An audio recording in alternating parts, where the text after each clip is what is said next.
আসসালামু আলাইকুম সবাইকে। আদর্শ গ্যাসের এই ক্লাসে সবাইকে স্বাগতম।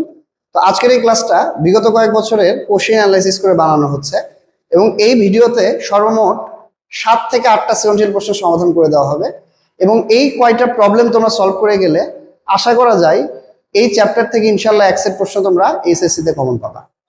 তো কথা না বাড়ায় আজকের এই ক্লাসটা শুরু করা যায়। প্রথমে আমরা রাজশাহী বোর্ড 2025 এর প্রবলেমটা একটু দেখবো। শোনো, এই চ্যাপ্টার থেকে 2টা সৃজনশীল প্রশ্ন করলে এখান থেকে যে কোনো একটা পরীক্ষা আসার সম্ভাবনা প্রায় 70%। 2টা টপিক কি কি? একটা হচ্ছে হ্রদের গভীরতার অঙ্ক এবং আরেকটা হচ্ছে শিশির অঙ্ক। তোমরা যদি কোশ্চেন অ্যানালাইসিস করো তোমরা দেখবা বিগত 10 বছরের প্রশ্ন যদি দেখবা যে বিভিন্ন বোর্ডে একাধিকবার মানে অনেকবার এই 2টা টপিক থেকে প্রশ্ন আসছে বারবার। মানে এই 2টা টপিক থেকে 70% সম্ভাবনা আসার, আর বাকি 30% সম্ভাবনা হচ্ছে বাকি যে টপিকগুলো আছে, যেমন হচ্ছে গড়মুক্ত পথ আছে, আরো আদার্স যে টপিকগুলো আছে। তো একদম প্রথম যে প্রশ্নটা রাজশাহী বোর্ড 2025, এই প্রবলেমটা কিন্তু আমাদের হচ্ছে হ্রদের গভীরতার অঙ্ক। তো সবাই প্রশ্নটা একটু ভালো করে পড়ো, সবাই একটু দেখো কি বলছে। লবণাক্ত কোনো হ্রদের তলদেশ থেকে পানির উপরিতলে আসা একটা বুদবুদের গ্যাস ব্যাস 3 গুণ হয়, তাপমাত্রা সমান, রোটও দিয়ে দিছে, হ্রদের পৃষ্ঠে বায়ুমণ্ডলের চাপ 10⁵ প্যাসকেল। তো বায়ুমণ্ডলের চাপ যদি প্রশ্নে না দেওয়া থাকতো স্টিল আমরা 10⁵ও ধরতে পারি, আবার আমরা হচ্ছে 100, 1, 3, 2, 5 এটাও ধরতে পারি, ধরলেই হলো। 10⁵ ধরলে ভালো, সাধারণত 10⁵ ধরে অঙ্কগুলো করা হয়। তো যাই প্রশ্নে সাধারণত আবার এটা দেওয়াও থাকে, আর না দেওয়া থাকলে তুমি কি করবা, 1 এটিএম ধরবা, আর 1 এটিএম মানে তো কত, 100, 1, 3, 2, 5। তো এইটা আর হচ্ছে 10⁵ না, দুটাই সঠিক, দুটাই কাছাকাছি, তুমি যে কোনো একটা ধরলেই হবে। তুমি 10⁵ও ধরতে পারো, 100, 1, 3, 2, 5 ধরতে পারো, মানে এটার জন্য কখনো তোমাকে নাম্বার কাটবে না। তবে প্রশ্নে যদি দেওয়া থাকে তাহলে সেই ডাটাটা ইউজ করতে হবে। তো প্রথম প্রশ্ন হচ্ছে হ্রদের গভীরতা, খুবই কমন একটা প্রবলেম এবং এই প্রবলেমটা এত বেশিবার আসছে যেটা তোমাদের চিন্তারও বাইরে। তো যারা এই টপিকটা জানো তারা তো এই অঙ্কটা খুব সহজে করে ফেলতে পারবা, আর যাদের প্রবলেম আছে তারা একটু ভালো করে দেখো। তো দেখো, ধরো এটা হচ্ছে আমার হ্রদ বা লেক, এটা হচ্ছে আমার লেক, ওকে। তো এই লেকের কি বলছে, তলদেশ থেকে উপরিতলে আসায় বুদবুদের ব্যাস 3 গুণ হয়। মানে এই জায়গায় একটা বাবল ছিল, বুদবুদ মানে হচ্ছে বাবল, সাবানের ফেনা ফুলালে যেগুলো হয়। তো এখান থেকে এটা উপরে আসছে, এসের ব্যাস হয়ে গেছে 3 গুণ, মানে বড় হয়ে গেছে। কারণ উপরে যখন আসছে প্রেশার, আমরা জানি কি প্রেশারের সাথে আয়তনের সম্পর্ক ব্যস্তানুপাতিক। তো নিচে কিন্তু প্রেশার বেশি ছিল, এই জন্য এখানে ব্যাস ছিল কম, আয়তন ছিল কম। আর উপরে যখন আসছে ওখানে কি হয়েছে, ওখানে প্রেশার কমে গেছে এবং এই কারণে তোমার হচ্ছে এই আয়তনটা বেড়ে গেছে। এখন কথা হচ্ছে নিচে প্রেশার কেন বেশি? তো চিন্তা করো খুবই স্বাভাবিকভাবে, ধরো একটা বোতলে পানি আছে, এই বোতলে ধরো পানি আছে, তো এই বোতলের উপরে যে খালি জায়গাটা আছে এই খালি জায়গায় তো পানি নাই, তাই না? তাহলে কি এখানে কোনো চাপ নাই? অ্যান্সার হচ্ছে হ্যাঁ, অবশ্যই চাপ আছে। উপরের খালি জায়গায় শুধু বাতাসের চাপ আছে। যত আমি নিচে নামবো তত কি পানির চাপটা বাড়বে না? পানির চাপে ইসরোজি, যত নিচে যাব পানির চাপ তত বাড়বে। এই জন্য সবচেয়ে নিচে চাপটা সবচেয়ে বেশি থাকে, বুঝতে পারছো? মানে পানির মধ্যে তুমি যত নিচে নামবা প্রেশার কিন্তু তত বেশি থাকবে, এবং এই জন্য তুমি পানির অনেক বেশি যখন গভীরে যাবা প্রেশারটা কিন্তু অনেক বেশি বেড়ে যায় আর কি, বুঝতে পারছো? এবং ওই যে একটা সাবমেরিন ডুবে যাওয়ার একটা ঘটনা ঘটছিল না এরকম, তো ওখানে কিন্তু অনেক বেশি প্রেশার ছিল, এই জন্য সাবমেরিনটা কিন্তু নিচে যে ধ্বংস হয়ে গেছে, যদি ওখানে আরো কিছু ত্রুটি ছিল। তো যাই হোক, তো আমরা এখন ম্যাথে ফিরি। তো এখন দেখো আমাকে বলছে এই বায়ু বুদবুদটা নিচ থেকে উপরে আসছে এবং এখানে একটা কথা বলে দিছে, দেখো সব জায়গায় টেম্পারেচার সমান, তাই না? কোশ্চেনটা তো আমার হয়ে যাচ্ছে, হ্যাঁ সব জায়গায় টেম্পারেচার সমান। তাহলে যেহেতু টেম্পারেচার সমান, তাহলে আমি বলতে পারি না যে এই জায়গায় এই যে এই পয়েন্টে মানে হচ্ছে তলদেশে, এখানে তলদেশে ধরো P1V1 ইকুয়াল টু হচ্ছে কি, আমি যদি এভাবে বলি এগুলো পরীক্ষায় লিখবা যে তলদেশে চাপ হচ্ছে P1, হ্যাঁ, তলদেশে হচ্ছে তোমার এই যে বুদবুদের আয়তন, এগুলো লিখবা V1, ওকে। এরপর উপরিতলে মানে উপরিতলে আয়তন হচ্ছে V2 আর উপরিতলে চাপ হচ্ছে P2, এগুলো হচ্ছে লিখবা। এখন দেখো এই নিচের পয়েন্টে P1V1 আর উপরের পয়েন্টে P2V2, এই দুটো কিন্তু কি থাকবে, সমান থাকবে, তাই না? আমরা কি জানি P1V1 ইকুয়াল টু P2V2, তাই না? P2V2। দেখো যদি টেম্পারেচার সমান নাও হতো, যদি বলতো যে এখানে টেম্পারেচার একটা উপরে আরেকটা, তখন কিন্তু ডিভাইডেড বাই T1 এখানে হতো, আবার এখানে ডিভাইডেড বাই T2 হতো, বুঝছো? যেহেতু টেম্পারেচার সমান বলছে, সো আলটিমেটলি T আর DT সমান, সো এটা কাটে গেছে, আলটিমেটলি এটার কোনো কাজ নেই। তাহলে P1V1 ইকুয়াল টু P2V2। তবে আবার বলতেছি, টেম্পারেচার যদি সমান না হইতো তখন কিন্তু টেম্পারেচারটাও হিসাবে নিয়ে আসতে হতো, এরকম অঙ্ক আমরা সামনে হয়তো বা পাবো। তো এখন এইবার দেখো এই লাইনটা বুঝলেই কাজ শেষ। খেয়াল করো এই P1টা কোন জায়গার, অনেকে বোঝে না। অনেকে কি করে যে P1 মানে বোধহয় সবসময় নিচেই, একদমই কিন্তু তা না। P1 হচ্ছে অঙ্কটা শুরু হয়েছে কই থেকে, এখানে অঙ্কটা শুরু হয়েছে দেখো কি বলছে, একটা বায়ু বুদবুদ তলদেশ থেকে উপরে আসছে, মানে তলদেশের চাপটা P1 আর উপরিতলের চাপ হচ্ছে P2। উল্টা ঘটনা যদি ঘটতো, উপর থেকে যদি নিচে নামতো সামহাও, তখন P1 কিন্তু উপরের ডাটাটা হতো। কথা কি বুঝতে পারছো? P1 সবসময় শুরুর অবস্থাটা, শুরুতে তো তল দেশে ছিল, তাহলে তল দেশে এবার একটু বলো তো আমাকে, তল দেশে চাপ কি হবে তাইলে? তল দেশে কিন্তু বাতাসের চাপও থাকে, পানির চাপও থাকে, তাই না? এটা আবার অনেকে বোঝে না যে ভাই তল দেশে কি বলতেছেন এগুলা, বাতাস কই থেকে আসলো। দেখো এই বোতলে নিচে যে পানিটা আছে, এই পানির প্রেশার তো এখানে পড়তেছে, তাই না? কিন্তু এই পুরো বোতলের উপরে কি বাতাস একটা প্রেশার দিয়ে ধরে রাখছে না? তাহলে একদম নিচের পয়েন্টে কি পানির চাপ তো আছেই, এর সাথে কিন্তু বাতাসের চাপও আছে। এবং এই জন্য কিন্তু পুকুরের তলদেশে যখন আমরা চাপ কাউন্ট করতেছি, আমাকে কিন্তু বায়ুর চাপ প্লাস পানির চাপ লিখতে হবে। বোঝা গেল? আয়তন, আয়তন দেওয়া নাই কিন্তু ব্যাস দেওয়া আছে, আমি দেখতে পাচ্ছি এখানে। কিন্তু দেখো এখানে কিন্তু বলছে যে ব্যাস 3 গুণ হয়। তাহলে আমরা একটা কাজ করি, এই যে শুরুতে মানে তল দেশে ব্যাস আমি ধরে নিচ্ছি হচ্ছে, আচ্ছা আমি এক কাজ করি ব্যাসার্ধ ধরে নিই, তাহলে তোমাদের যদি সুবিধা হয় বুঝতে। তল দেশে ব্যাসার্ধ হচ্ছে R1, তাহলে উপরিতলে ব্যাসার্ধ হচ্ছে R2, তাই না? এবং এই R2 সমান কি 3R1। আশা করি বুঝতে পারছো। আমি বলতে পারো ভাইয়া ব্যাস তো 3 গুণ বলছে, ব্যাসার্ধ তো 3 গুণ বলে নাই। আরে ভাই ব্যাস যদি 3 গুণ হয়, ব্যাসার্ধ তো 3 গুণ হবে, তাই না? আলটিমেটলি কি 2 2 কাটেই যাবে, তাই কিনা? মানে ব্যাসার্ধ মানে কি, ব্যাসার্ধ মানে কি বলতো? ডি সমান কি আমরা কি বলতে পারি 2R না? তাহলে R সমান কি D/2। সো ডি, এখন ডি মানে তো তোমার হচ্ছে কি ওই যে R সমান কি D/2। তো এইটা যদি 3 গুণ হয় তাহলে কি আরো 3 গুণ হবে না? সো আমি সরাসরি কিন্তু লিখতে পারি যে তল দেশে ব্যাসার্ধ R1 অর্থাৎ উপরিতলে ব্যাসার্ধ 3R1। কারণ কি? কারণ ব্যাস 3 গুণ হয়। এভাবে লিখে দিই, তাহলে আর কোনো কনফিউশন থাকে না। ওকে, তাহলে এখানে দেখো এটা কি বুঝতে পারছো সবাই? আমি কিন্তু সাইডে এটা মিশে দেবো, তোমরা এটা তুলে নিতে পারো। এটা কি সবাই বুঝছো? আচ্ছা থাকবে, এটা মিশানোর দরকার নেই, মানে এখানে আসলে জায়গা নাই তো এই জন্য মিশাতে চাইতেছি। আচ্ছা তাহলে V1 কত হবে? আমি তো নিচের ব্যাসার্ধ R1 ধরছি, তাহলে 4/3 পাই R1 কিউব। এটা হচ্ছে তোমার তলদেশের ডাটা, তাই না? 4/3 পাই R1 কিউব, এটা হচ্ছে তলদেশের ডাটা। আমি কেন আর লাগছি মানে ডি নেইনি, কারণ এই যে 4/3 পাই আর কিউব এই সূত্রটা আমাদের কিন্তু মানে অটোমেটিক মাথায় থাকে, কিন্তু ব্যাস ধরে করলে কিন্তু এটা 4/3 হয় না। তখন ওই যে 2 2 ওগুলো হিসাব নিকাশ করে চেঞ্জ হয়ে যায়। এই জন্য আমি সবসময় আরে করার ট্রাই করবো, ব্যাসার্ধতে নেওয়ার ট্রাই করবো। ব্যাসে কখনো করবো না, ব্যাসে করলে কিন্তু একটু ঝামেলা। ওকে, ব্যাসে করলে এই যে এখানে লিখতে হবে D/2। সো ওই 2 কিউব করলে আবার 8 চলে আসবে, তখন খুব সম্ভবত 4/24 হয়ে যাবে। তো 1/6 মনে রাখাটা একটু চাপ, ওই জন্য 4/3 লিখি। আর দিন শেষে এগুলো কেটেই যাবে। আচ্ছা এবার উপরিতলে, তো উপরিতলে মানে কি এটা এটা চিন্তা করো, এর উপরিতলে, উপরিতলে কি কোনো পানি আছে? উপরিতলে কিন্তু কোনো পানি থাকে না, উপরিতলে বাতাসের চাপটাই কিন্তু কাউন্ট হয়, তাই না? উপরে চলে আসছে মানে কি ওখানে কিন্তু কোনো ওই ইয়া নাই, ওখানে কিন্তু কোনো পানির চাপ নেই। তাহলে এখানে জাস্ট কি হবে, বায়ুর চাপ ইন্টু আয়তন। আর V2 কত? 4/3 পাই R2 কিউব। এই লাইনটা যদি সবাই বুঝে থাকো অঙ্ক কিন্তু শেষ। এখন তোমার এখানে চাইছে কি, এখানে হ্রদের গভীরতাই চাইছে, তাহলে এখন আমি বায়ুর চাপ তো বলে দিয়েছি 10⁵, আর পানির চাপ আমি জানি এইচ রোজি, তাই না?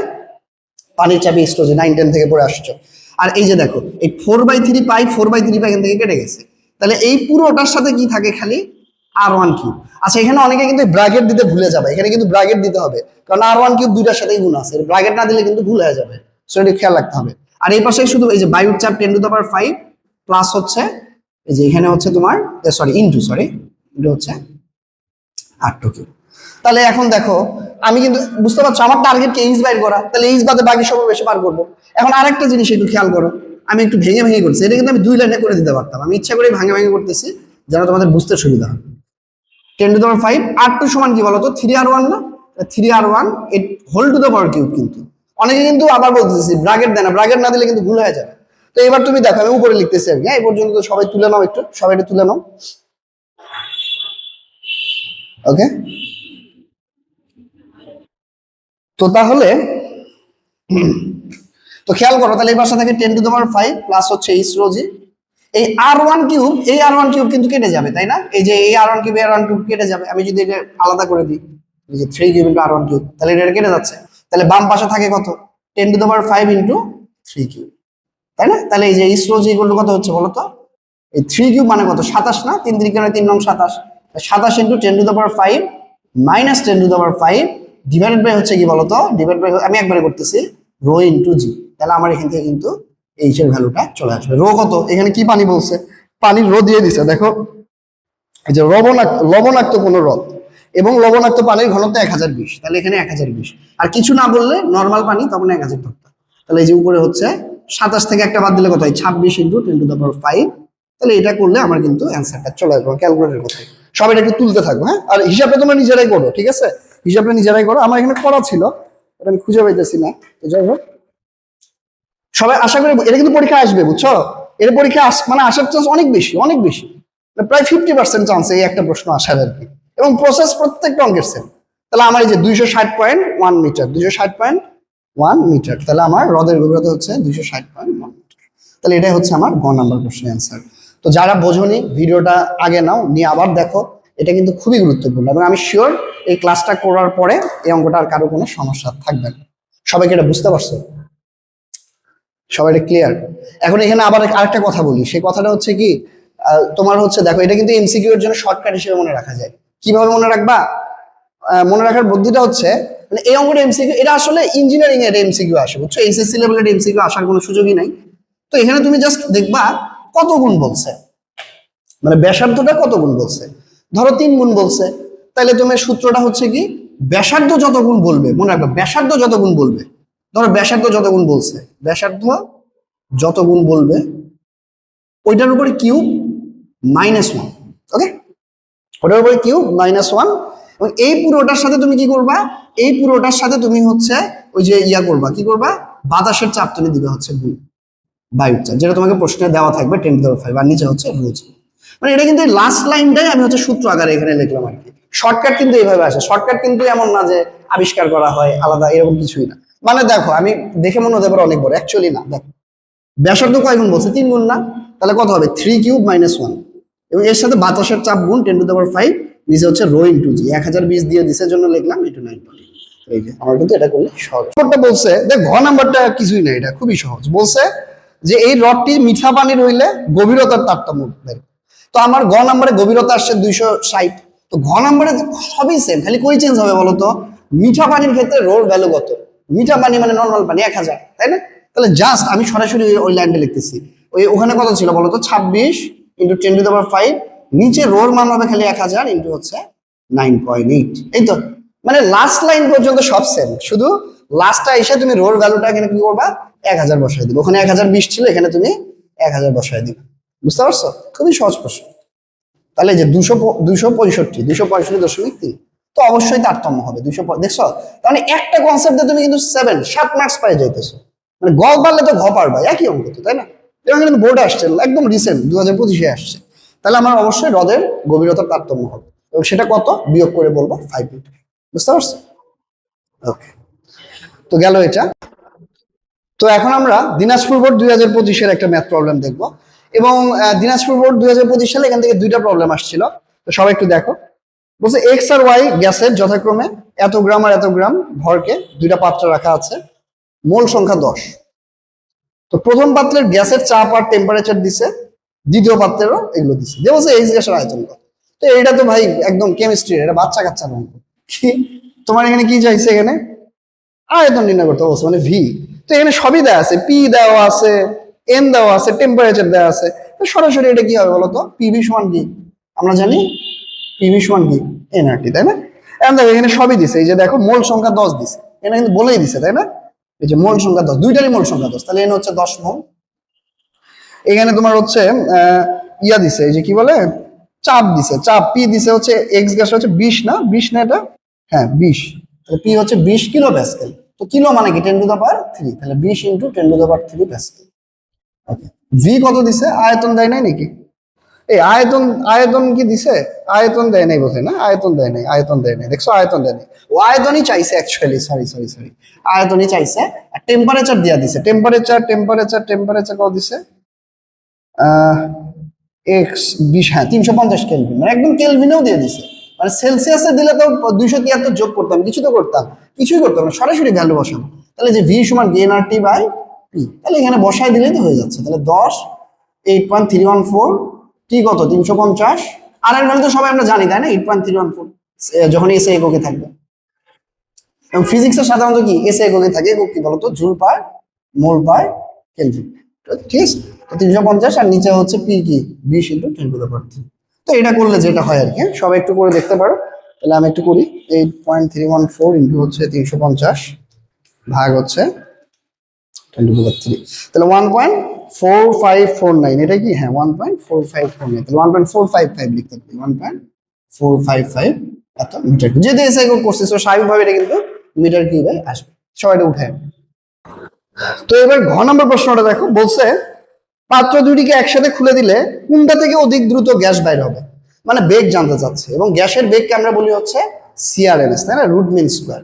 তাহলে এখানে প্রথমে কি, এটা কি এ পাত্র, এক্স পাত্র, এগুলো হচ্ছে এক্স পাত্রের ডাটা, তাই না? এক্স পাত্রের ক্ষেত্রে, আর এগুলো হচ্ছে ওয়াই পাত্রের ক্ষেত্রে।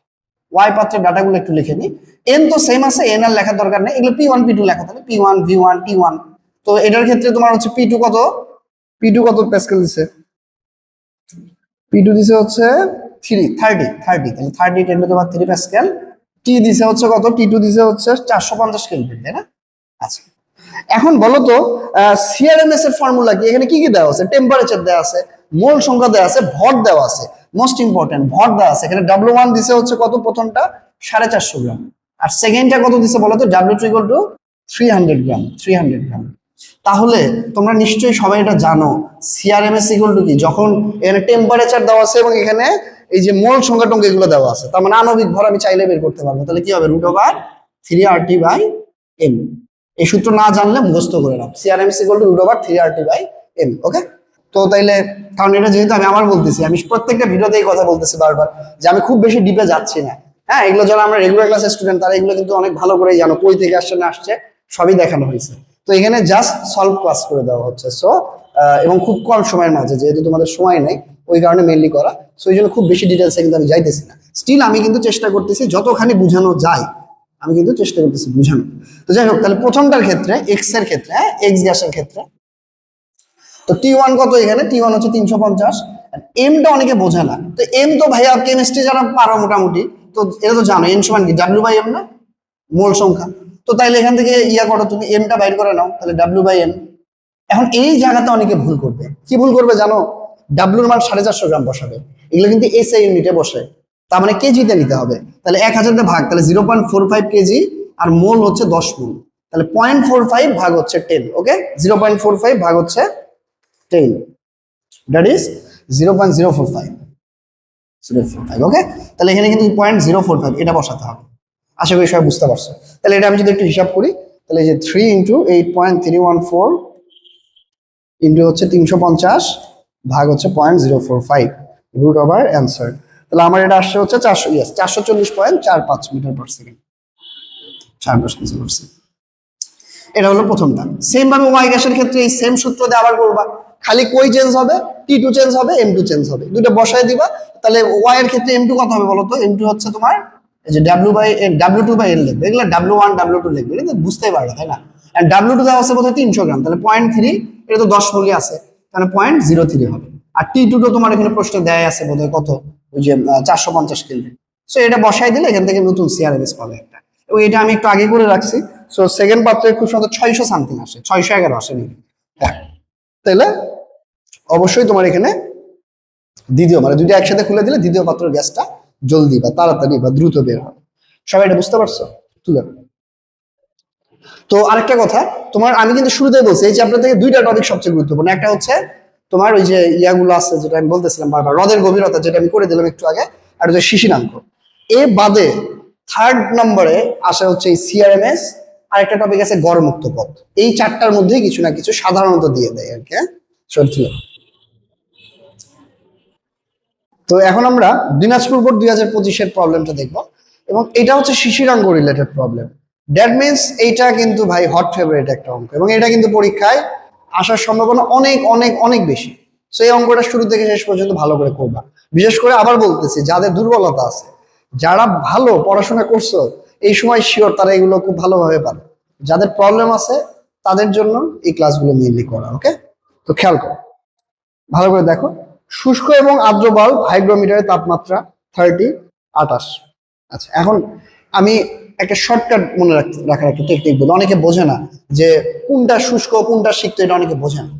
তো আমার কিন্তু আমাকে অবশ্যই গ নম্বরে শিশিরাঙ্ক বের করতে হবে। আমাকে চাইছে হচ্ছে আপেক্ষিক আর্দ্রতা, সো আমাকে শিশিরাঙ্ক আগে বের করতে হবে এখানে।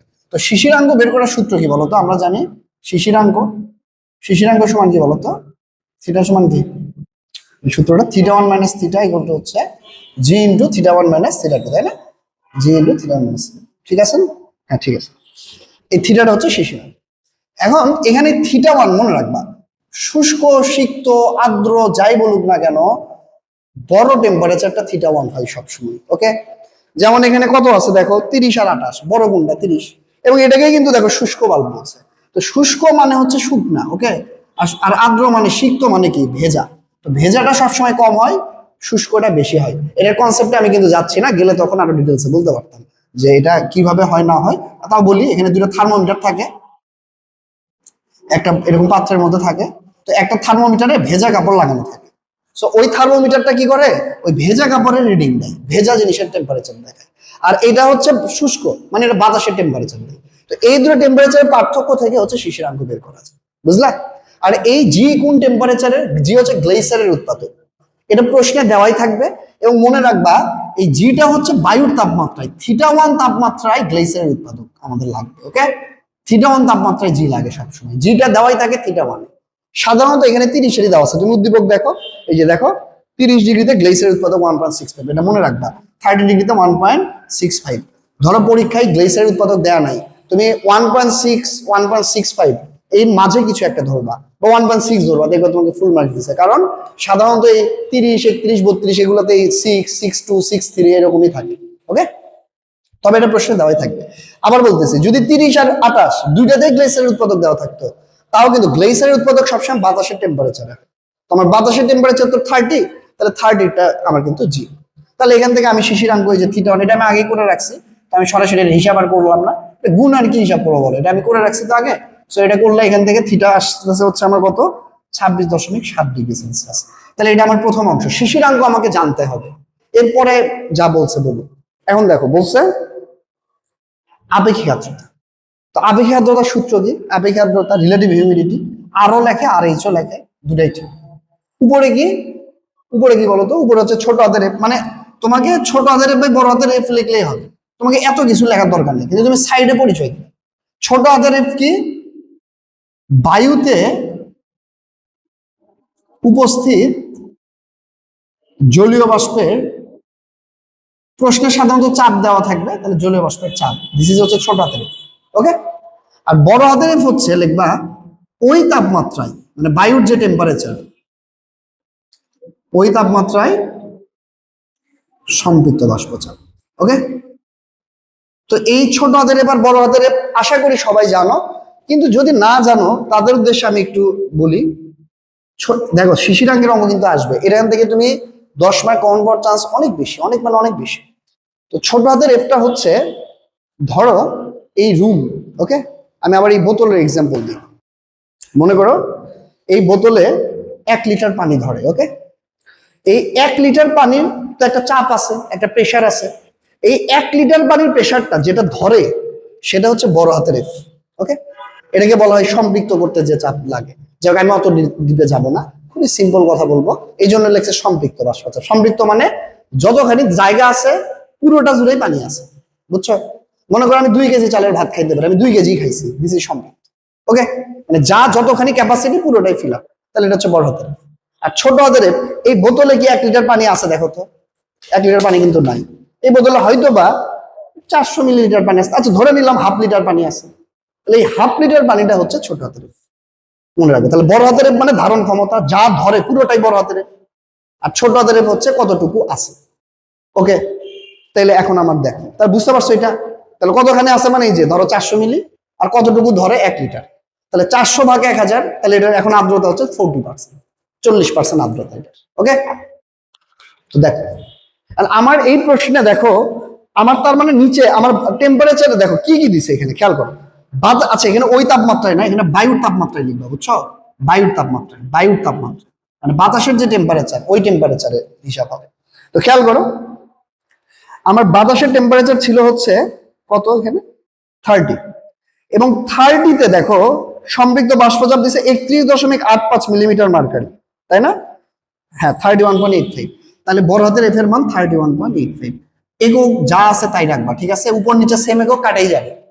এখন আমার লাগবে ছোট হাতের এফ। ছোট হাতের এফ কোন তাপমাত্রায় মনে রাখবা। আমি আবার বলতেছি, এটা অনেক ডিটেলসে আমি যাইতে পারতাম, ওটা গেলে তুমি হয়তো বুঝবা, কিন্তু অনেক সময় নষ্ট হবে, দরকার নেই। ছোট হাতের এফ মনে রাখবা শিশিরাঙ্কের বায়ুচাপ, যেটা শিশিরাঙ্কের সম্পৃক্ত বায়ুচাপ, দিস ইজ হচ্ছে ছোট হাতের। আরো সোজা বাংলায় যদি বলি, বড় হাতের এফটা কি বায়ুর তাপমাত্রায়, বায়ুর তাপমাত্রা 30। দেখো 30 এখানে এফ দিয়ে দিছে 31.85 বা 85।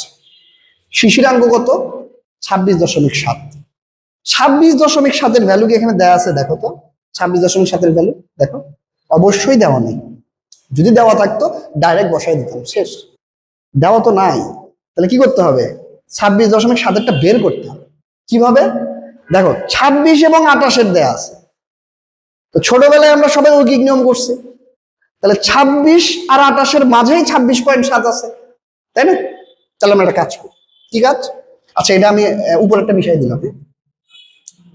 তার মানে সহজ বাংলায় বললে, ছোট হাতের এফ হচ্ছে শিশিরাঙ্গের সম্পৃক্ত বাষ্পচাপ, আর বড় হাতের এফ হচ্ছে বায়ুর তাপমাত্রা। বড় হাতের এফটা সাধারণত প্রশ্নে দেয়াই থাকে, সাধারণত দেওয়া থাকে, নাও থাকতে পারতো। ধরো 30-এর লাগবে, প্রশ্নে দেওয়া আছে 31 আর 29, তখন তুমি এখন আমি যেভাবে করব ওইভাবে করবা, খেয়াল করো। তাহলে আমার লাগবে 26.7 ভ্যালু লাগবে, তাই না? দেখো 26-এর এখানে দেওয়া আছে, 26-এর দেখতে পাচ্ছি আমি দেওয়া আছে হচ্ছে 15.48। তো দেখো 26°C তাপমাত্রায় প্রশ্নে যা আছে তাই লিখবা, সম্পৃক্ত বাষ্পচাপ। ওকে, নাও যদি বোঝো প্রশ্নে যেটা আছে দেখে দেখে উঠাই দিবা। তো 26-এ কত দিয়ে দিছে? 26-এ দিয়ে দিছে হচ্ছে 15.48 মিলিমিটার মার্কারি। হ্যাঁ, মিলিমিটার মার্কারি। আচ্ছা, এইবার বলো তো, আমার লাগবে 26.7, দেওয়া আছে 28-এর। তাহলে আমি বলতে পারি না 28-এর যেটা দেওয়া আছে 28 বিয়োগ 26 বা 2°C তাপমাত্রা বৃদ্ধিতে সম্পৃক্ত বাষ্পচাপ বৃদ্ধি পায়, এগুলো আমি মিশাই দিলাম সাইডে সবকিছু। সম্পৃক্ত বাষ্পচাপ বৃদ্ধি পায় কত বলতো? 28-এ কত দেওয়া আছে?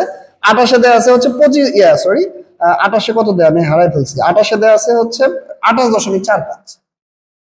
আর 26-এ দেওয়া আছে হচ্ছে কি রে, 26-এ এত কম দেওয়া আছে? 26-এ এটা তো কম, অনেক বেশি কম দেওয়া আছে। ও না না না, 26-এ 25.25 দেওয়া আছে। সরি সরি সরি, তাই তো বলি, এত তো ডিফারেন্স হয় না।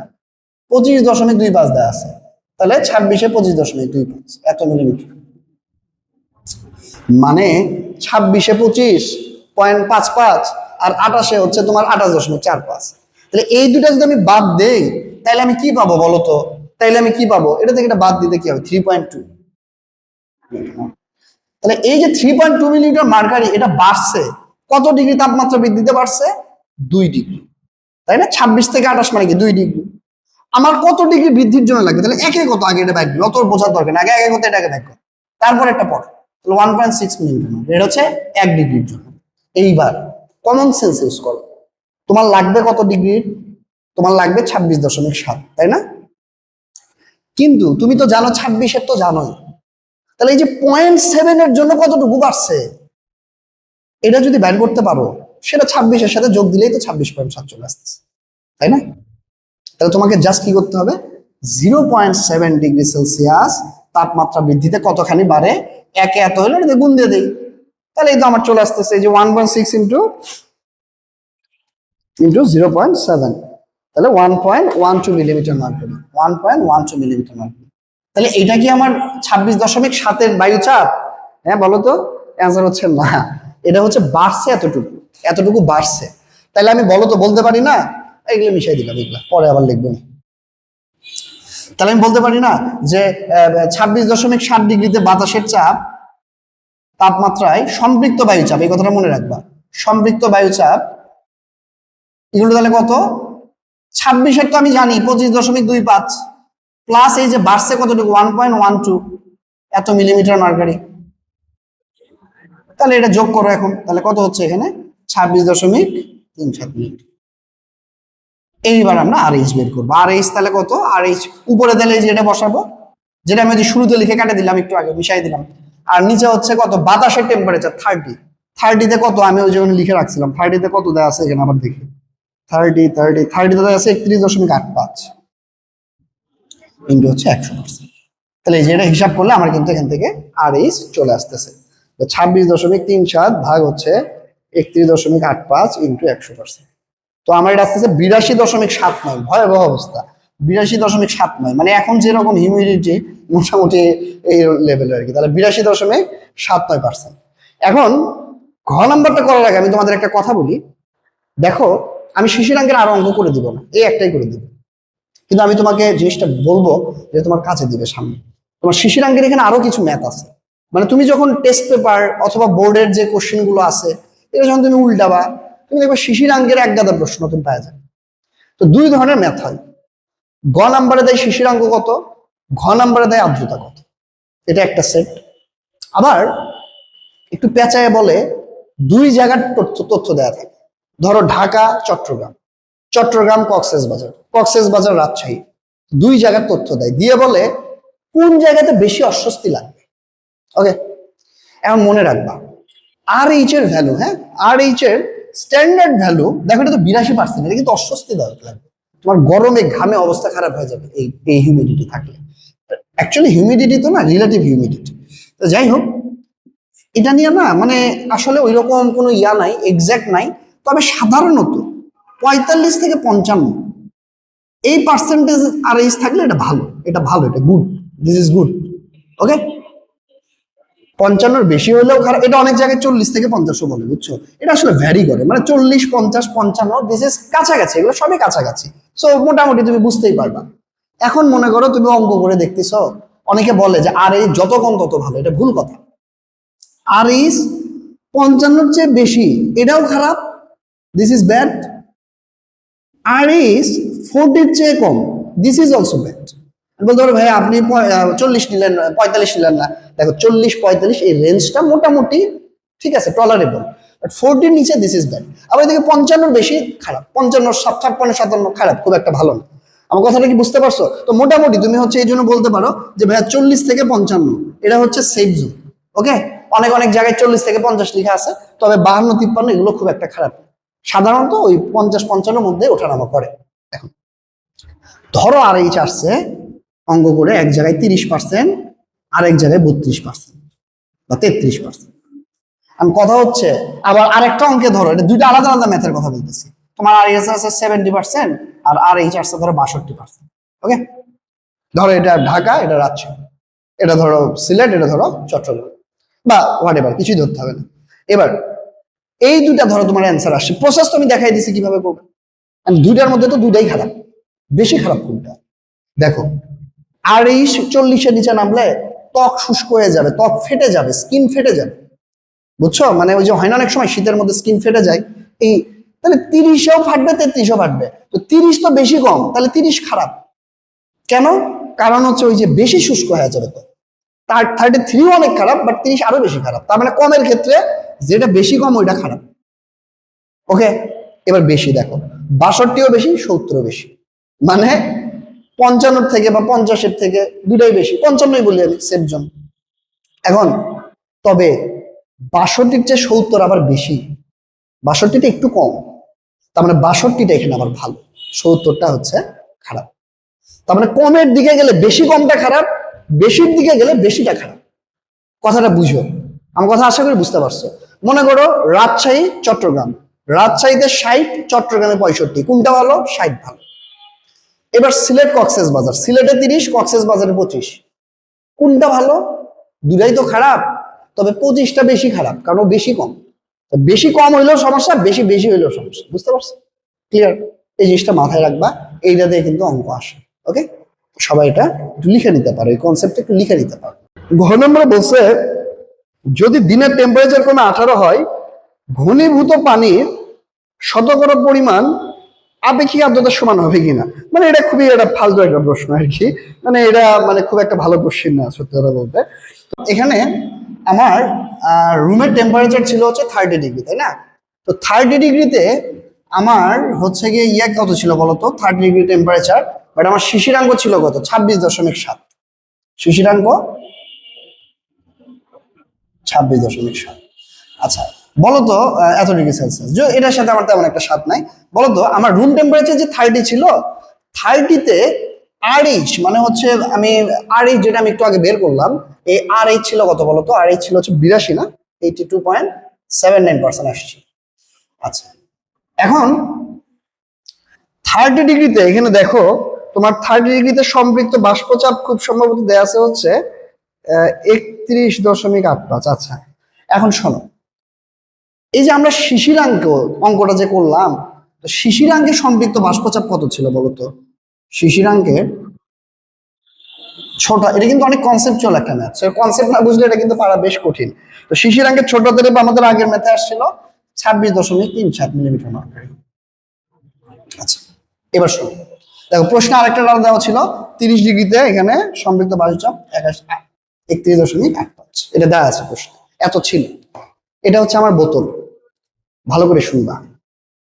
এই বোতলের সম্পৃক্ত পানি হচ্ছে 1 কেজি, ওকে? আচ্ছা তার মানে কি এই বোতলে 1 কেজি পানি আছে বা থাকাই লাগবে, এটা কি কোনো কথা আছে? সম্পৃক্ত বাষ্পচাপ 1 কেজি মানে কথা হচ্ছে না, 1 কেজি নাই এখানে। কতটুকু আছে? কি করব? আর্দ্রতা বের করব। আর্দ্রতা 50% মানে অর্ধেক আছে, আর্দ্রতা 70% মানে 70% আছে। তো আমার আর্দ্রতা আসছে হচ্ছে 82%, তাহলে আমার 30 ডিগ্রিতে জলীয় বাষ্প হচ্ছে কতটুকু আছে, এটা আমার জানতে হবে। আচ্ছা এখন আমার মনে রাখবা, শিশিরাঙ্কে যেটা ছোট হাতের এফ, শিশিরাঙ্কে যেটা ছোট হাতের এফ, ওইটাই হচ্ছে বায়ুতে উপস্থিত জলীয় বাষ্পের চাপ, বুঝছো? মানে 30 না, যেটা দেওয়া আছে বায়ুতে উপস্থিত। এটা যদি আমি কনসেপ্ট থেকে আসতাম তাহলে তুমি হয়তো বা জিনিসটা আরো বেশি রিলেট করতে পারতা। তবে এই জিনিসটা একটু খেয়াল রাখবা যে শিশিরাঙ্কে, ধরো আমার রুমের টেম্পারেচার হচ্ছে ধরো 35 আর শিশিরাঙ্ক হচ্ছে 28।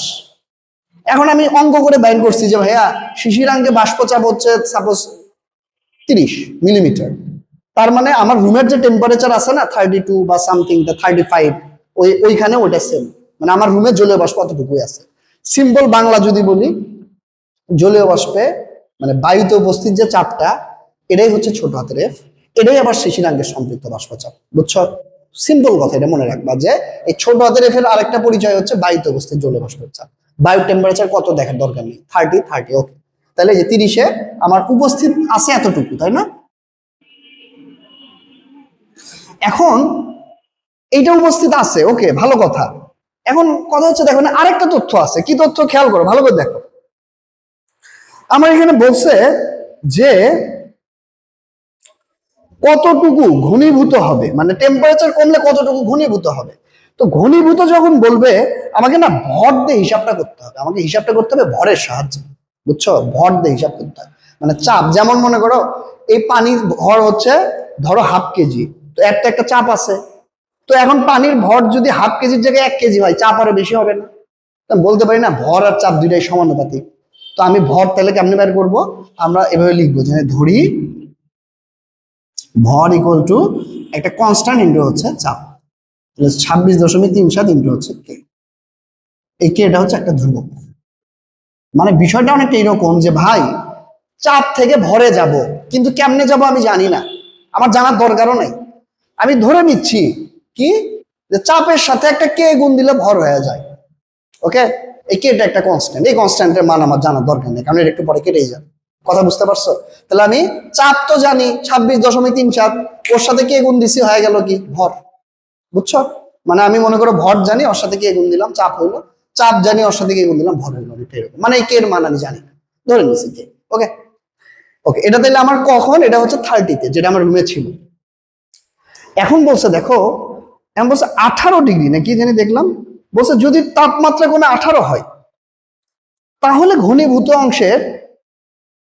ঘনীভূত পানির পরিমাণ আর্দ্রতার সমান হবে কিনা। এবার দেখো 18 ডিগ্রির ভ্যালু কিন্তু প্রশ্নে দেওয়া আছে, দেখো এই যে দেখো, এই যে 18, 26, 28, 30, 18 সম্পৃক্ত বাষ্পচাপ দিছে হচ্ছে দেখো 15 কত এখানে 15.48 মিলিমিটার মার্কারি। তাইলে এখানে 18 ডিগ্রি সেলসিয়াস তাপমাত্রায় বাষ্পের চাপ বা সম্পৃক্ত বাষ্পচাপ লিখতে পারো, ডাজেন্ট ম্যাটার, লিখলেই হলো 15.48 48 মিলিমিটার নয়। মানে 18তে আমার এটাই আছে, এখানে কিছু আর তো বলা নাই। যেমন 30 আমার আর্দ্রতা দেওয়া ছিল, শিশিরাঙ্ক ছিল, ওখান থেকে বাইর করে নিছি। 18তে তো ভাই খালি বলছে কি যে 18তে সম্পৃক্ত বাষ্পের চাপ এত, তার মানে 18তে আমার বাষ্পের চাপ এত। ওকে, তাহলে আমার ভর, এটার ভর 18তে এই যে কে ইন্টু 0.48, তাহলে এটা এটা এত কে।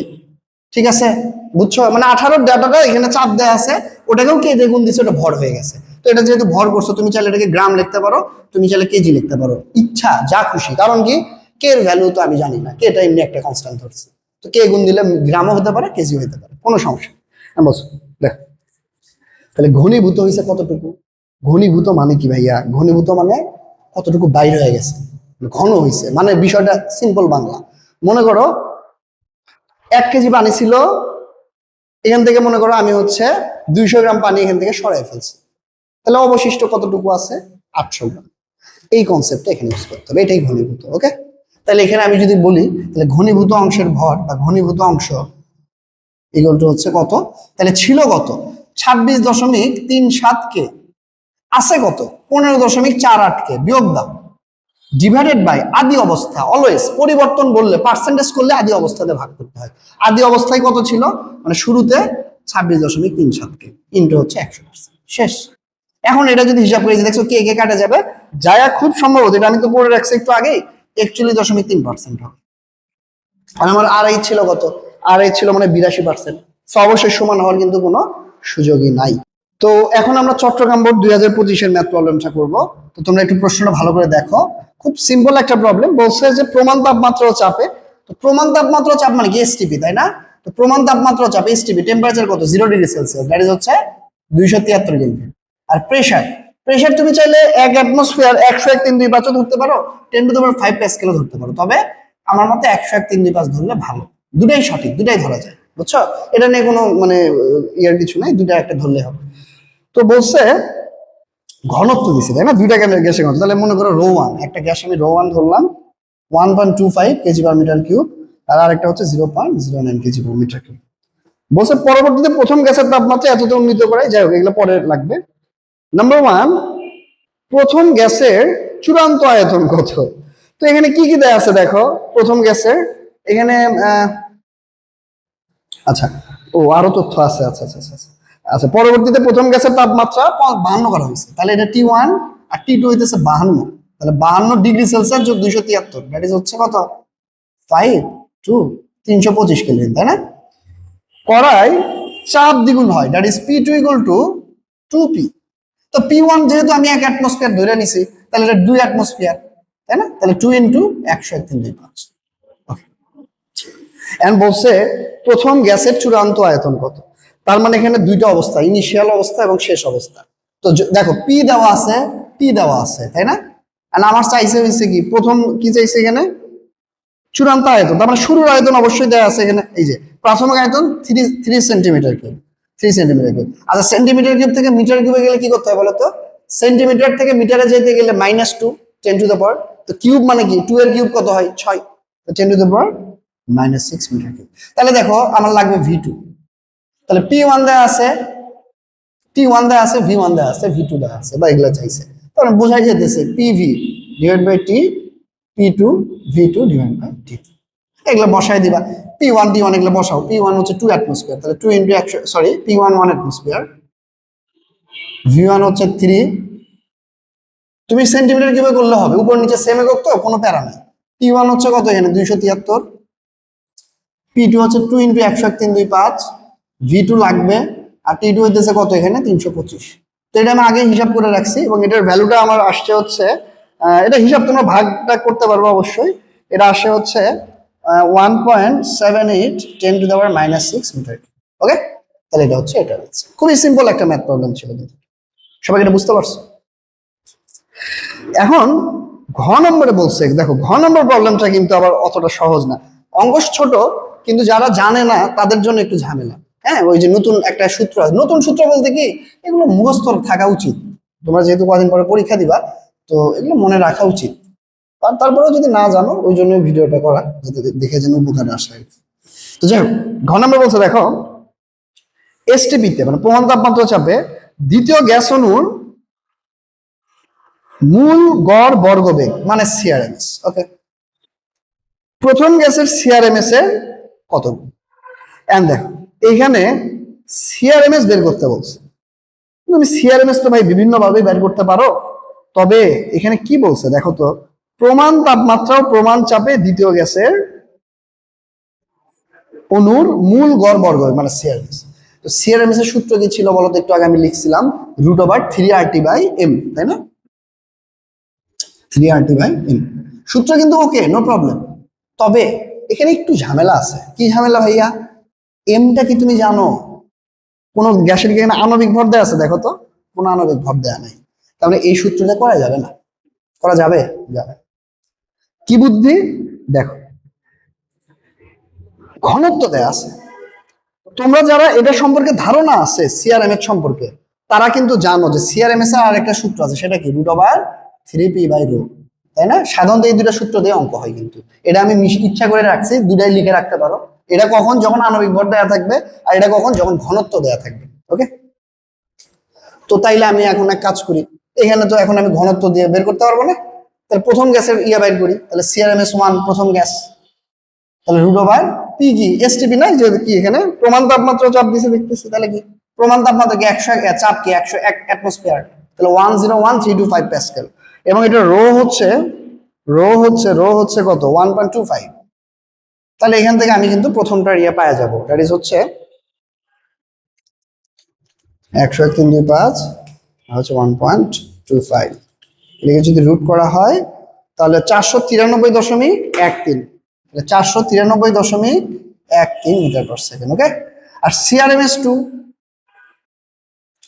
এটাও কি সেম, কিন্তু এখানে ইয়ার কিন্তু সেম আছে। এই যে দেখো, এই দ্বিতীয়টাও কিন্তু প্রমাণ তাপমাত্রাতে বলছে, তাই না? এই যে দেখো, এই যে প্রথম, ও আচ্ছা আচ্ছা, এটা দ্বিতীয়, সরি সরি সরি, এটা প্রথমটা করে ফেলছে অলরেডি।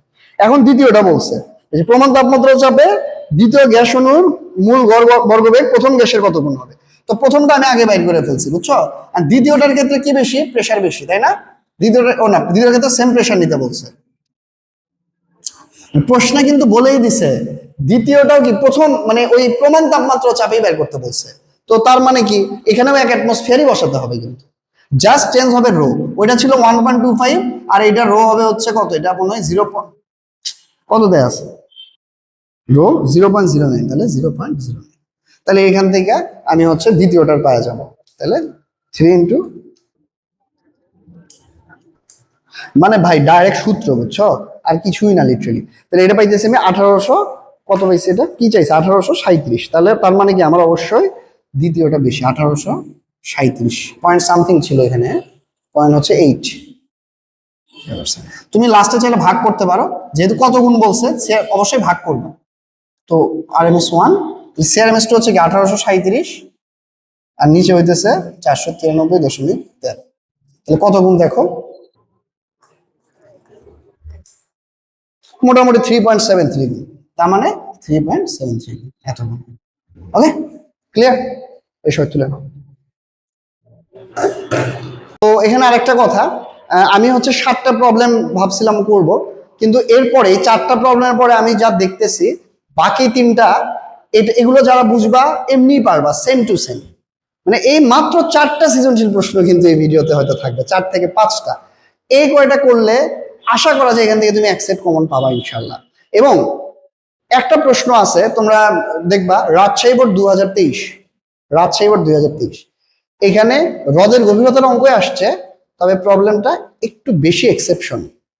এই প্রবলেমটা আমি এখানে ইচ্ছা করেই করে দেইনি। তোমরা এটা আমার ভিডিওটা দেখবা, দেখে নিজে চেষ্টা করবা, যদি পারো খুবই ভালো, আর যদি না পারো কমেন্ট করবা, এবং পর্যাপ্ত কমেন্ট হলে আমি অঙ্কটা আলাদা একটা ভিডিও বানাবো ওই একটা অঙ্ক নিয়ে, ঠিক আছে? ওটার অ্যান্সারটা আমি তোমাদের বলে দিচ্ছি। তো তোমাদের সুবিধার জন্য আমি এখানে কোশ্চেনের ছবিটা দিয়ে দিতেছি প্রথমে, এবং এরপরে আমি হচ্ছে এখানে অ্যান্সারটাও দিয়ে দিব আর কি। তোমরা হচ্ছে ওই কোশ্চেনটা একটু দেখো, তোমরা স্ক্রিনশট তুলে নিতে পারো বা যেটাই করো। তো এরপর আমি হচ্ছে অ্যান্সারটা তোমাদের লিখে দিব আর কি। তো আমি একটু লিখে দিচ্ছি, 2টা প্রশ্ন আছে। প্রথমটা আমার মনে হয় খুব সহজেই পারবা। তো গ নাম্বারের অ্যান্সারটা হচ্ছে, এটা আমি করে রাখছি, V2 আসবে হচ্ছে 0.017, মানে মোটামুটি এর আশেপাশে আসলে তুমি ধরে নিবা যে ঠিক আছে, 0.01678 এগুলো আসলে মোটামুটি ঠিক আছে। আর ঘ নম্বরটার অ্যান্সার আসবে, মানে ঘ নম্বরটা এখন তোমাকে আমি আসলে অ্যান্সারটা বোঝানোটা একটু মুশকিল, তবে ঘ নম্বরে আমি তোমাকে এটা বলতেছি। এখানে প্রশ্নে যেটা আছে, হ্যাঁ, সাগর আর লেক, তো সাগর ও লেকে আয়তন সমান হবে না, মানে বেলুনের আয়তন সমান হবে না, হওয়ার কথাও না, তাই না? আয়তন সমান হবে না। ওকে, তো এখানে কত হবে এটা আমি লিখে দিতেছি তোমাদের এখানে সুবিধার জন্য। মানে সাগরের পানিতে, ইয়েস, সাগর, এটা তো তুমি প্রথমটা পাইছো V2, তাহলে সাগরের পানিতে তুমি V2 পাবা হচ্ছে কত, 0.007। মোটামুটি এর আশেপাশে পাইলেই ঠিক আছে, দুই জায়গায় দুইটা, এটা হচ্ছে অ্যান্সার। বেশ বোঝার আছে, টেম্পারেচার নিয়েও কাজ আছে এই জায়গায়। সো এটা ভালো করে একটু সবাই চেষ্টা করবে। তো আজকের ভিডিওটা এই পর্যন্তই। সবাই ক্লাসটা শুরু থেকে শেষ পর্যন্ত দেখলে আমার বিশ্বাস সেখান থেকে অ্যাক্সেপ্ট কমন পাবে এবং সবাই উপকৃত হবে। তো সবাইকে ধন্যবাদ ভিডিওটা দেখার জন্য।